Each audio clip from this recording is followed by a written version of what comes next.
Alright, hello and welcome. Got a Wave 23 start here for the Royal Gardens in Massacre Survival Hardcore. If you're all done with the Magus Quarters, this is probably where you want to be. Gonna start things off on the Aura Monk here and gonna drop an Aura stack in front of each crystal, essentially. Right in front of this crystal, as close as you can get, Ensnare Electric and Strength Drain. Going to cross the bridge and do essentially the same thing right in front of the crystal as close as you can get to it. Ensnare Electric and Strength Drain here as well. And then we'll head on over to the third crystal here, kind of in the middle of these two bushes, but up a little bit, lined up with that dragon or that lion's head. Ensnare Electric and Strength Drain here as well. Swapping over to our Trap Huntress. Gonna dot the map with some gas traps right in front of this Aura stack. Gonna drop a gas trap, and then we're gonna drop one on top of this long house here, as close as far away as you can get from the spawn door. Drop it right on top on that white ledge there. Gonna head on over to the other side, drop one there as well. These do a few things. I'm gonna go into detail for why I'm putting things around where I am a little bit later on, but those are nice. Essentially, it's covering a copter lane, and then right on the edge of this hedge line here, I'm going to drop another gas trap, kind of lined up with the Aura stack. Same thing on the other side. One more gas trap at the end of this hedge, and then we're going to head over to this fountain here, and right on the edge of this fountain, going to cover the last copter lane here with another gas trap. Essentially, we've covered each crystal and each copter lane with a gas trap of its own. Next up, got some EV walls going down here. Going to stuff the first node into that little corner, drag it over for a 5 DU wall onto this staircase here. Lots of ogres are going to lump up here, and it's great to have some really strong, healthy walls over here. Same deal on the other side, coming over from that corner to the stairs for another 5 DU wall. Going to connect these two bushes here with a 4 DU EV wall here. 4 is generally enough. You could go with 5 if you shave a DU off of the build somewhere. And then we're also going to drop a buff beam, a 4 DU buff beam here across the wall. It's also going to hit the gas trap and the auras, but the main purpose of this buff beam is to give that wall some armor. Now, when I was hammering out the kinks of this build, one time randomly, like 5 or 6 runs in, I had a random projectile hit this crystal. No idea what it was, where it came from, no clue, but I started putting a reflect field here, and then it never happened again. You could run without it. Maybe that's the 1 DU. You shave off somewhere to add another DU to that wall if you like. I have no idea what it was, and I have no idea if it'll happen every time, but I don't want to take the chance. Going to swap over to a Waller Squire here. I still like spike blockades for small gaps like this. I just think they're the best wall you could use in this situation, but you could shave DU here if you'd like. You could run 2 DU EV walls there as well. Swapping over here to a beam EV. Now here's another opportunity to shave some DU. I just said forget it and I started dropping just a big ol' 6 DU buff beam across the bridge here. I got tired of trying to make a 5 DU beam work with the aura placement and where everything was. I just liked it better how everything else was, so I said forget it. I'm going to use a 6 DU buff beam here across the bridge. Now, first flame burst coming down here for a tower stack. We're going to line up with that middle line on the bridge, come back a little bit and take a step to the right. And now the easiest way to line this up is with that planter there on the right, lining up the right side of this towers, aim with that planter. Same thing, I basically mirror that with another flame burst next to it, and I'm putting them in front of the buff beam. We're going to have a couple towers behind them as well, essentially. But yeah, there's another planter there next to a bench. Same deal on the other side. This is going to cover the wall really nicely. Next up, we're going to flank these 2 flame bursts with a couple of DSTs. You may have guessed it by now, but we are going to camp this stack of towers with a boost monk and a speedy gemstone, a la the Magus Quarters and Alcalabs, kind of the way everything has been shaking out so far. I line it up with these vertical bushes here. The first one there is a good reference point. I just make sure that the left side of the aim for this one is touching that bush there, and then I more or less I just do the same thing. I mirror this with the other DST as well. So essentially what these are doing is they'll cover the middle pretty well, and then they'll cover the copter lanes, and also if an ogre spawns out of these side lanes, which there is a random ogre, you will be covered. The DST will take care of that ogre as well. Now right behind this DST, I'm going to line another DST up You want to make sure it's on the buff beam. That's why I'm being a bit meticulous in terms of where I place it. But this one it shoots straight back. This is going to cover the other copter lane. Next up, for the trash mobs and some other things, we're going to have a flame burst facing this back wall, this rear lane here. And you can aim it straight out. I do aim it slightly to the right, but you don't have to do that. Straight back is just fine. Good practice here would be to make sure that they are all in fact buffed, and they are in specific places for a certain reason that I'll elaborate on a bit later. But next up, we've got some reflect walls, 3 DU left. Gonna angle some out from the front. Now what this does is it covers ogre snotballs from the front, obviously, and then if you do get that side lane ogre spawn, this will also cover them throwing snotballs at you. If you don't have any coverage on the sides, what tends to happen is you tank a few snotballs. This will prevent that. Just angling them out here is enough. This front of the bridge here to place the node on, it's a little tricky. You might have to mess with it a bit to get it actually to line up, and then you'll get a gap here. Just make sure that gap isn't too big. If it is too big, snotballs can sneak through it. Of course, if you have one angled well and one angled poorly, you can just kind of edge over to that side. Either way, try to make sure that gap isn't too big, and then we're going to have another reflect wall going down to cover the bag as well. Now I'm going to swap over to my boost monk, and then let's talk about upgrade priority. You know, generally speaking, I would max out the main buff beam first and foremost, but I take it one from the top here because I do want a little more mana to play with for the rest of the build. 1 level into the spike blockade, and then 2 into the strength drain, and 1 into the electric aura. I do the same thing on this other side. Now you may think that's a bit excessive. You'll see at the end of the wave that these spike blockades don't take much damage. They may take very little damage for you. Here's the thing, I've actually run apprenticed walls there and it's been fine. It all depends on the random ogre spawn. 3 level ups on these 5 DU EV walls here, and then I do 4 levels on this 4 DU wall, and then I do a few levels on that buff beam, and then 2 on this strength drain, I believe, and then 2 on the electric aura. That electric aura puts in some work, so I do want to level that up a bit. But the rest of the mana you can pump into your tower stack. I do slightly favor the 2 rear-facing towers and the flame bursts in the front with this mana.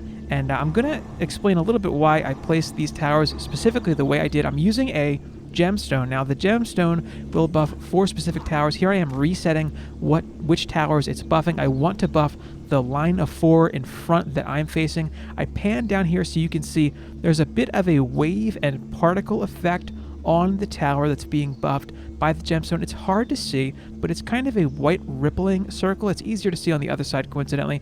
It's a white rippling circle, and then it is some sparkles. Now, you do want the front towers buffed and not the back. The back have no trouble holding it down. The front is where most of the action is, so you do want to take those buffs. You want to buff those towers first and foremost. And by buff them, I mean make sure the gemstone is buffing them. But gonna have a wave 1 start here coming at you in just a sec. If you're not interested in that, feel free to skip to 10 minutes and 50 seconds into the video. For wave 1, I like starting with the aura stacks, 1 on each crystal. That'll put some damage, and CC on each crystal, so you won't have to worry about any of those minor enemies making it to your crystal. You won't have to worry about running around and killing everything yourself, so that makes everything a little simpler. I do swap over to a DPS character because there is 1 copter ogre on wave 1. It's an easy copter ogre though. Wave 1 copter ogres tend to be pretty weak, so no trouble there as long as you have some damage, and I just save the rest of the mana. For wave 2, I like starting off with the buff beam here. Now this could be a shorter buff beam. I just got tired of trying to make a 5 DU buff beam work. You could move the aura stacks together a little bit and drop a 5 DU buff beam on there. I'm sure the towers would fit as well.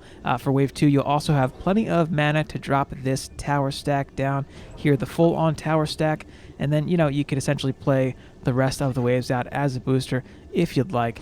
Just make sure you actually check to see if everything is being buffed. Fun fact here, my DST facing the back is actually not buffed because I didn't check. So I do discover it later on. But yeah, I'm going to swap over to the monk here and play the rest of this out as a booster. I do keep my griffin out here just in case, but you could swap over to your gemstone. For wave 3, I always wound up with enough mana to finish the build, so I'm starting with the gas traps here. Now these gas traps go where they go, specifically to the ones on the crystals stay pretty well within the range of the aura stack. That way you're not really stunning anything outside of the electric aura's range to kill it. That way things that are stunned are getting damaged while they're stunned. That's ideally what's happening here. And then the Copter Ogre gas traps, they do a couple things. They clog up the lane they're near too, which does a few things. It saves your strength drain auras a bit. It has some other benefits as well. These spike blockades could be any number of walls. I really did run it with apprentice walls, and I did do fine, but I would usually lose them.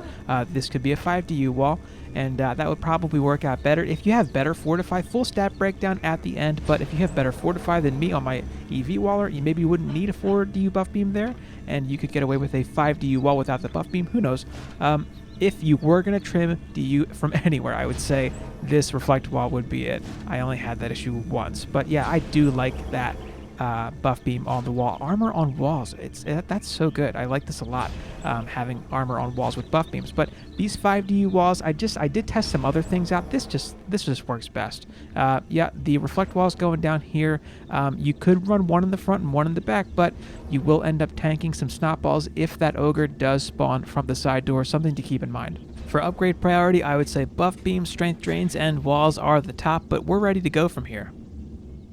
Alright, back at wave 23 here. Now, in an effort to stress test the build and see if the build was good or if my damage was what was holding it down and helping out with, say, Siren RNG and whatnot, I decided to just not attack at all. Now, you could chip in damage here. It would obviously help. You could kill certain Sirens. You could shoot at Copter Ogres to help take them down faster. You'll see in a second I have a Copter Ogre coming in behind me. It would be really easy to help out with this Copter Ogre in particular because there's no speedy gemstone buff on the towers facing the rear. I wanted to see, would they take it out or would I have to? And it turned out that every time I didn't have to contribute. That's probably about as close as it ever gets. So, I just wanted to stress test the build and see, is the build good or are my stats good? And I think the build's good. This build is inspired by a video that Mushroom Cake Gaming put out recently. He put out a build video for this map. I borrowed some stuff from his video, the 5DU wall placements in particular, and a couple other things, a couple of the gas trap placements, I think. Too, I did borrow from his video. It's a great video. He's relatively new to content creation. I think that was his first video. He only has a couple videos on his channel. It would make my day if anyone watching could just go check out his channel. I'm going to leave a link to his video for this map in the description. I think it's a great video. I do borrow pretty heavily from it. This video was inspired by that video, so I do want to give credit where credit is due.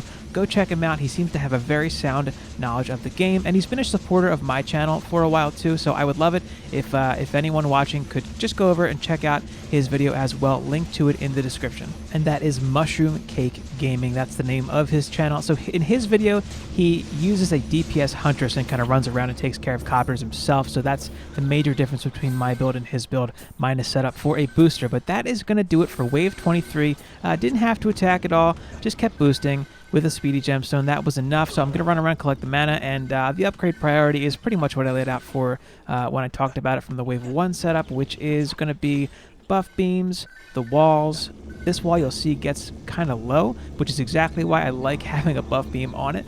For me, it never goes down with a speedy gemstone. So here's an interesting thing. I ran this build with a powerful and striking gemstone as well. It does work with both of them, oddly, but the major differences is that, the speedy is just better overall. It's more damage. It's just more damage output, straight up. But the striking gemstone, what that does for you is it adds a ton of range to the towers that you're buffing, and what that'll do for you is they'll start shooting the enemies coming out of the spawn doors straight back like right away, and it takes out the Copters so far back that when they drop the Copter Ogres from going down, none of them touch the map. So you end up with less ogres on the map. Striking is pretty viable. Powerful was kind of a distant third. I would always get by with the powerful, but I would just barely get by. So you could do a powerful gemstone if you were running a party here, a group of people boosting this tower stack. I would say a striking would be a better choice. But since I'm literally just camping and boosting the tower stack, I do cut over to the end of wave 25. Nothing changes. If you can get through wave 23 on one of these wave 23 starts, you're good. You have so much more mana to play with after Wave 23 that by putting upgrades into your towers and starting up for Wave 24 and 25, it's pretty much a sure thing at that point. An underwhelming giraffe here, unfortunately. I do show a couple that I got from here in my stat breakdown momentarily. Now here's an example of a good piece of gear you can get from here. Pretty close to, I think you can get over level 400 for pieces of gear here, and 400 plus on the stats. That's pretty nice. So that's what you can expect to get here on the high end. So in terms of the gear grind progression, I think this is next up after Magus Quarters, so gear up there and come on over to here and give this a shot. Next, these are my stats on the Boost Monk. Anything really is fine. As long as each piece of armor has a skill roll on it, you'll be good. You'll have plenty. And I've got a speedy gemstone here, of course. Some vitality would help. 2, to stay alive a little easier, a little better. And some armor, obviously, would also be a good idea. But yeah, the stats aren't a big deal. That's my beam EV, 6k, 3k for the stats pretty much across the board there. 6k power. There's a giraffe that I got from here. All of my stats, 6600 on my Waller Squire there. I'm running gear from Magus here still. I have a bunch of good items from running this, but I didn't swap over yet because I wanted to make sure I wasn't like overkill prepared for this with stats. My EV Waller at 6500 fortified there. So yeah, I'm still in Magus Quarters gear right now.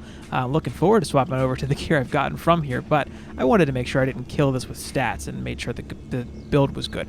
4500 power, 4k for range, 3k elsewhere, fortify and defense rate. I think that's probably a little more than you need.